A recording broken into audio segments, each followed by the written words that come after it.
മണ്ഡലം കോൺഗ്രസ് കമ്മിറ്റിയുടെ നേതൃത്വത്തിൽ റേഷൻ കടയ്ക്ക് മുന്നിൽ പ്രതിഷേധ ധർണ നടത്തി. സർക്കാർ അനാസ്ഥ കാരണം റേഷൻ കടകൾ വഴി അവശ്യ സാധനങ്ങൾ കിട്ടാതെ ദുരിതം അനുഭവിക്കുന്ന ജനങ്ങളുടെ കഷ്ടതയ്ക്ക് ഉടനടി പരിഹാരം കാണണമെന്ന് ആവശ്യപ്പെട്ട് കൊടുങ്ങല്ലൂർ മണ്ഡലം കോൺഗ്രസ് കമ്മിറ്റിയുടെ നേതൃത്വത്തിൽ റേഷൻ കടയ്ക്ക് മുന്നിൽ പ്രതിഷേധ ധർണ നടത്തി.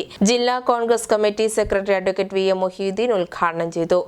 ആ നിത്യോപയോഗ സാധനങ്ങൾ എത്രയും പെട്ടെന്ന് റേഷൻ കട വഴി പൊതുജനങ്ങൾക്ക് ലഭ്യമാക്കുന്നതിന് വേണ്ടിയിട്ടുള്ള അരിയെവിടെ സർക്കാർ എന്ന ഒരു മുദ്രാവാക്യവുമായി കേരളത്തിലെ എല്ലാ മണ്ഡലം കോൺഗ്രസ് കമ്മിറ്റിയുടെ ആഭിമുഖ്യത്തിൽ ഇന്ന് ഈ റേഷൻ കടകളിലേക്ക് ധർണ സംഘടിപ്പിച്ചിരിക്കുകയാണ്.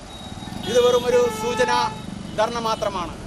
ഇനി വരുന്ന ഫെബ്രുവരി 6-ാം തീയതി താലൂക്ക് സപ്ലൈ ഓഫീസുകളുടെ മുന്നിലേക്ക് ബ്ലോക്ക് കോൺഗ്രസ് കമ്മിറ്റിയുടെ നേതൃത്വത്തിലും മണ്ഡലം കമ്മിറ്റിയുടെ നേതൃത്വത്തിലും വിപുലമായ ഒരു ധർണ ഞങ്ങൾ സംഘടിപ്പിച്ചിരിക്കുകയാണ്. നമുക്കെല്ലാവർക്കും അറിയാം, ഉമ്മൻചാണ്ടി സർക്കാരിൻ്റെ കാലത്ത് 25 കിലോ സൗജന്യമായി അരി കൊടുത്തിരുന്നൊരു കാലഘട്ടത്തിൽ നിന്ന് ഇന്ന് നേരത്തെ ഇവിടെ നമ്മുടെ അധ്യക്ഷൻ സൂചിപ്പിച്ചതുപോലെ റേഷൻ കട കാലത്ത് വരുന്ന ഒരു തൊഴിലാളിയും മുതലാളിയും ഒന്ന് തുറക്കുന്നു. മണ്ഡലം പ്രസിഡന്റ് പി വി രമണൻ അധ്യക്ഷത വഹിച്ചു. Block president E S Sabu സംസാരിച്ചു. ബ്ലോക്ക് കോൺഗ്രസ് ഭാരവാഹികളായ K S Kamaruddin, Dilshan Kottekkat, P N Mohanan, K P Dasan, Abdul Aziz എന്നിവർ പ്രസംഗിച്ചു.